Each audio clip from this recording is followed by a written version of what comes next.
নমস্কার, আপনারা দেখছেন সংকেত মিডিয়া, সোজা কথা সহজভাবে। দীর্ঘদিনের লড়াই আপনাদের, অবশেষে বিজেপি সরকার প্রথমবারের জন্য পশ্চিমবঙ্গে রেজাল্ট পর সরকার গঠনের পরের ঘটনায় পরে আসবো, একটু জানবো, একটু পুরোনোতে যাব যে এই যে এতদিনের লড়াইয়ের সেই দিনগুলো আর ভোট পরবর্তী জেতার পরে সরকারে আসার পরে এই দিনগুলো ডিফারেন্সটা কীরকম বুঝতে পারছেন?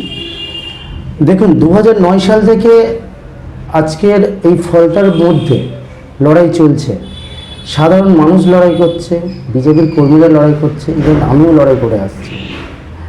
কিন্তু সেই লড়াই আর এই 2026-এ জেতার পরের যে লড়াই, আপনি বলতে পারেন জেতার পরে আবার লড়াই কিসের? প্রত্যেক পার্টির একটা মধ্যে অন্তর্দ্বন্দ্ব থাকে, কিন্তু আজকের দিনে দাঁড়িয়ে এই ফলতার বুকে প্রত্যেক জায়গায় যেমন একটা দোকান খুলে বসে, সেরকম প্রত্যেক জায়গায় বিজেপির কর্মীরা বলি, 4.5 তারিখ বিজেপির কর্মীরা বলি একটা দোকান খুলে বসে পড়ছে। এবং সাধারণ মানুষের কাছে প্রশ্ন এসে দাঁড়াচ্ছে, এই বিজেপির জন্য কি আমরা লড়াই করেছি? এই বিজেপির জন্য কি আমরা টিএমসি সরকারকে সরিয়েছি? এই বিজেপির জন্য কি আমরা জাহাঙ্গীর খানকে সরিয়েছি? আজকের ফলতারবাসীর কাছে একটাই প্রশ্নচিহ্ন এসে দাঁড়িয়েছে। আজকের প্রশাসনের কাছে গেলে সাধারণ মানুষ সেই আগের মতোই বলতে হচ্ছে, কোনো পার্টির রেফারেন্স নিয়ে যেতে হচ্ছে। আজকের বিডিও সাহেবের কাছে যেতে হলে সেই পার্টির লোকের রেফারেন্স নিয়ে যেতে হচ্ছে।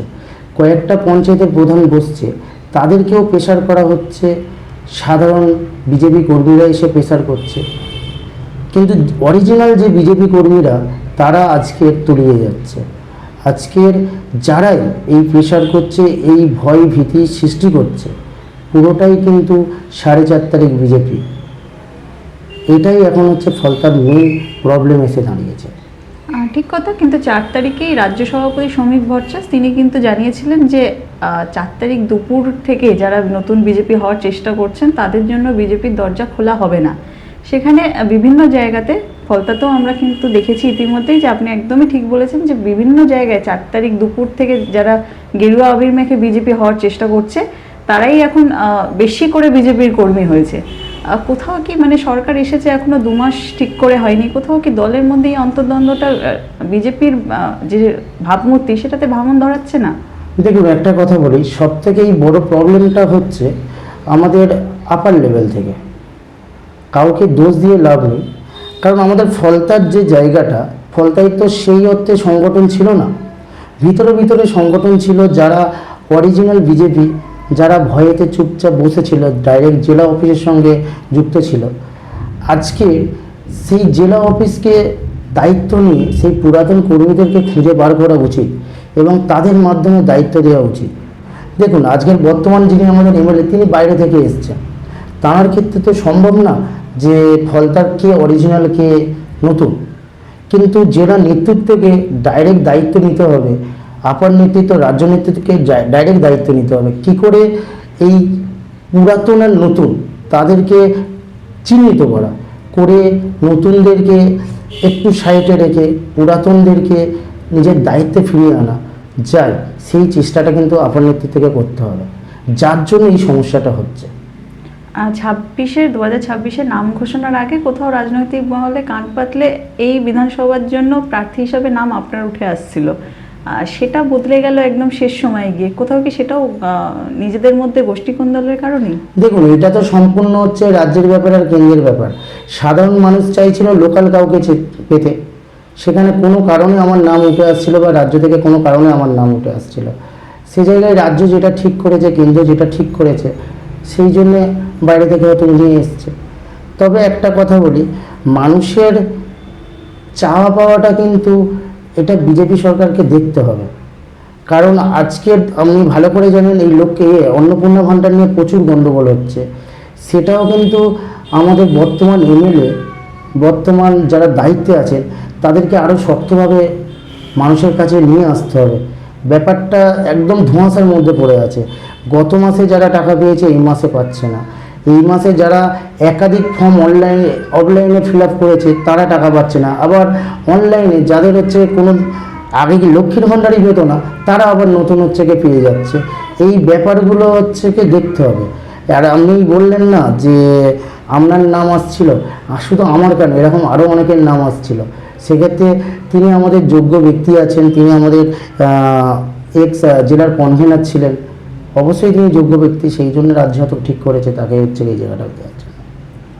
4 তারিখের পর বিভিন্ন জায়গাতে আমরা দেখেছি যে যারা প্রশাসনিক দায়িত্বে ছিল, পঞ্চায়েত প্রধান, উপপ্রধান, পঞ্চায়েত সমিতি বা জেলা পরিষদের বিভিন্ন সদস্যরা যারা যে এলাকার দায়িত্বে ছিলেন, কেউ ঘর ছাড়া নিজেদের কারণ মানে নিজেরাই হয়তো ভয়তে বা কোনো কারণে, কেউ কেউ আইনি জটিলতায় জড়িয়ে পড়েছে, কেউ বা এলাকায় থেকেও অফিসে আসছে না বা যে মানুষের রোজগার পরিষেবা সেটা বন্ধ হয়ে যাচ্ছে।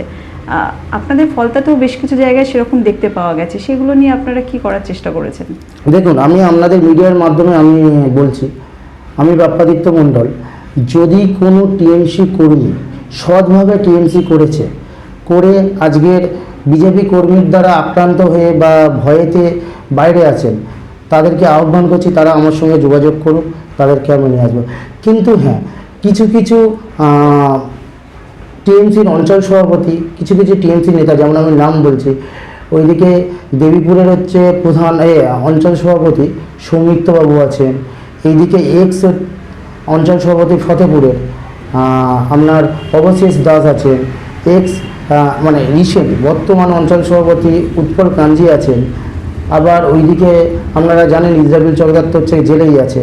এরকম একাধিক হচ্ছে কি নেতা আছে যারা মানুষের উপর এতটাই অত্যাচার করেছে, তাদের সম্পত্তি লুট করেছে, তাদের ঘরবাড়ি ভাঙচুর করেছে, মা বোনেদেরকে তুলে নিয়ে গিয়েছে, রেপ করেছে, এই ধরনের একাধিক নোংরামো কাজ করেছে। তারা তো হচ্ছে কি যদি আসে আমাদের পার্টির তরফ থেকে কোনো অসুবিধা নেই, তারা আসবে, স্বাধীন ভারতবর্ষ, স্বাধীন পশ্চিমবঙ্গ, তারা আসবে, তাদের ঘরে বাস করবে, কোনো অসুবিধা নেই। কিন্তু জনগণ যদি হচ্ছে তাদের উপরে হয়, সেটা কিন্তু সম্পূর্ণ তাদের ব্যক্তিগত ব্যাপার।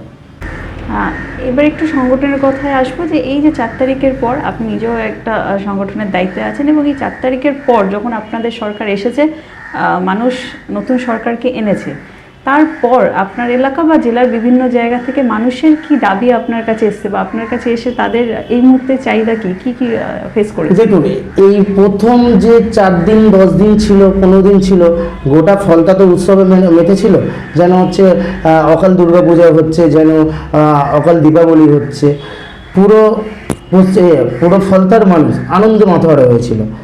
কিন্তু যত দিন যাচ্ছে, সেই মানুষরা যারা আগামী দিনে আমাদের সঙ্গে একসঙ্গে হাতে হাত মিলিয়ে আনন্দ করেছে, মিষ্টি খেয়েছে, আবির মেখেছে, তারা এক করে একাধিক অভিযোগ আমি আপনাকে দেখাচ্ছি।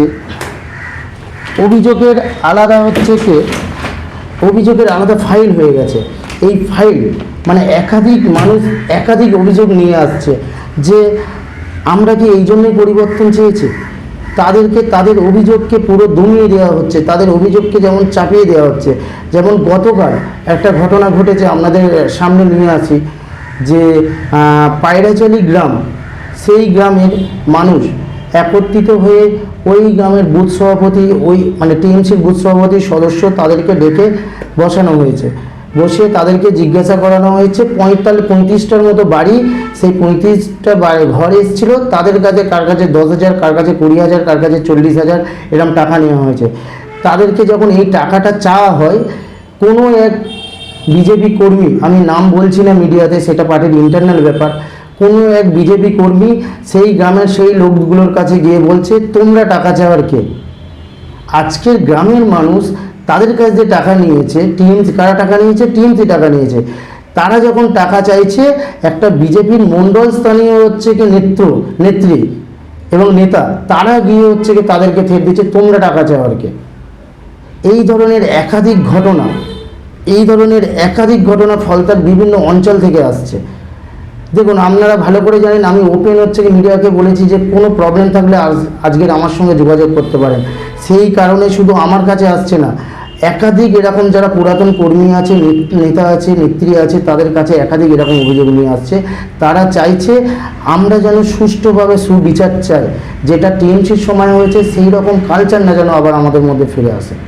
একদমই, মানে ফলতা নিয়ে বা ডায়মন্ড হারবার লোকসভা, যে ডায়মন্ড হারবার মডেল ছিল তৃণমূল কংগ্রেসের, সেখানে যে অভিযোগের কারণে আজকে হয়তো আপনাদের এই জয়লাভ বা এই নতুন সরকার, সেই অভিযোগই যদি বিজেপির বিরুদ্ধেই আবার আসে, কোথাও কি তাহলে তৃণমূলী কালচার বিজেপিতে আবার ফেরত আসছে? তাহলে তো ব্যাপারটা ঠিক মানে কয়েনের এদিক আর ওদিকের মতোই হয়ে গেল। দেখুন, এইটা আপাত দৃষ্টিতে এরকম হতে চলেছে, কিন্তু আমরা পুরাতন নেতৃত্ব যারা আছি, আমরা অরিজিনাল আদি বিজেপি যারা আছি, আমরা চেষ্টা করছি এই রকম সিস্টেম যাতে না হয়।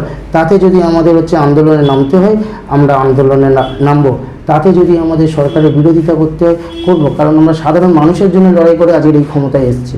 আমরা সরকারের তো বিরোধিতা করছি না, আমরা বিরোধিতা করছি এই সিস্টেমের।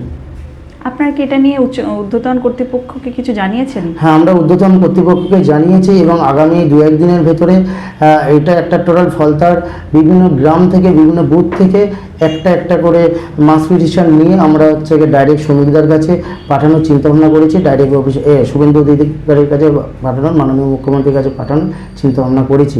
অলরেডি আমাদের কাজ চলছে। আশা করি 5 কি 6 তারিখের ভেতরে এটা চলে যাবে। আমি একটা এই প্রসঙ্গে কথা জিজ্ঞাসা করব, মানে যে লড়াইটা 2009 থেকে আপনার জন্য শুরু হয়েছিল, 26-এ এসে কোথাও তাহলে সেই লড়াইটা শেষ হলো না, শুধু লড়াইয়ের বিপক্ষে থাকা মুখগুলো পাল্টালো? লড়াই তো সারা জীবন থাকবে, ঠিক আছে? লড়াই সারা জীবন থাকবে, লড়াই করতে হবে। আজকের ক্ষমতায় শুভেন্দুদা কি লড়াই করছে না? শুভেন্দুদা এত লড়াই করে এসে আজকের মুখ্যমন্ত্রী হয়েছেন। আজকের আমাদের প্রিয় ববিদা, এখানকারের যিনি সাংসদ পদে দাঁড়িয়েছিলেন, তিনি এতদিন ধরে লড়াই করে আসছেন, এসেও আজকেরও লড়াই করে যাচ্ছেন, অন্যায়ের বিরুদ্ধে লড়াই করে যাচ্ছেন। যারা পুরাতন যত কেস তারা ওপেন করছেন, চেষ্টা করছেন। তো লড়াই তো সারা জীবন থাকবে। আজকের ফলতাই সেম একই অবস্থা, আমরা লড়াই করে যাচ্ছি। কারণ মাননীয় এমএলএ তো এইসব ব্যাপারটা পুরোটা জানেন না, উনি তো বাইরে থেকে এসেছেন, বহিরাগত। কিন্তু আমি চাইছি লোকাল যারা এই মুহূর্তে আছেন, নেতা আছেন, তারা এটা নিয়ে লড়াই করলে মনে হয় আরও কাজটা ভালো হবে, সাধারণ মানুষের উন্নয়নটা ভালো হবে। বাইরে থেকে এলেও উনি এই মুহূর্তে ফলতার এমএলএ, তাহলে কি ফলতার যারা ছিলেন তাদের সাথে বসে কোথাও ফলতাটাকে চিনে নেওয়া? দেখুন, মাননীয় এমএলএ মহাশয়ের কাছে আমার একটাই অনুরোধ থাকবে, এই মুহূর্তে আপনাদের মাধ্যমে করছি, যে উনি একবার পুরাতন যারা মণ্ডল প্রেসিডেন্ট ছিলেন, পুরাতন যারা জেলা কার্যকর্তা ছিলেন, যারা মানে এই সন্ত্রাসের বিরুদ্ধে এই মুহূর্তে লাস্ট পর্যন্ত মাথা তুলে সিদ্ধা সোজা করে আমার মতো থাকতে পারেননি, তাদের সবাইকে নিয়ে একটা আহ্বান করে একটা জায়গায় বসে একত্রিত হয়ে একটা চিন্তাভাবনা করবো আমার ফলতা নিয়ে। আমার মনে হয় সেটাই বেটার হবে। তাহলে এই পুরো ফলতাটা আবার সোনার ফলতায় রূপান্তরিত হবে। এটা তো আপনার বিধায়কের জন্য বার্তা গেল। আমি জিজ্ঞাসা করবো ফলতাবাসীকে আপনি কি বলতে চাইবেন? ফলতাবাসীকে একটাই আমরা বলতে চাই, এইটা বিজেপি পার্টি, এইটা ভারতবর্ষ না, গোটা বিশ্বের সবথেকে বৃহত্তম পার্টি। এই পার্টির উপরে, এই আমাদের দলের উপরে, মাননীয় আমাদের এমএলএর উপরে, মাননীয় মুখ্যমন্ত্রীর উপরে আপনারা ভরসা রাখুন। আপনাদের যে ভয় ভীতি যেটা আবার শুরু হয়েছে, এটা সব ঠিক হয়ে যাবে। আপনারা আমাদের উপরে বিশ্বাস রাখুন, আমরা আবার সোনার ফলতা গড়ে তুলতে পারবো। Subscribe our channel. Press the bell icon.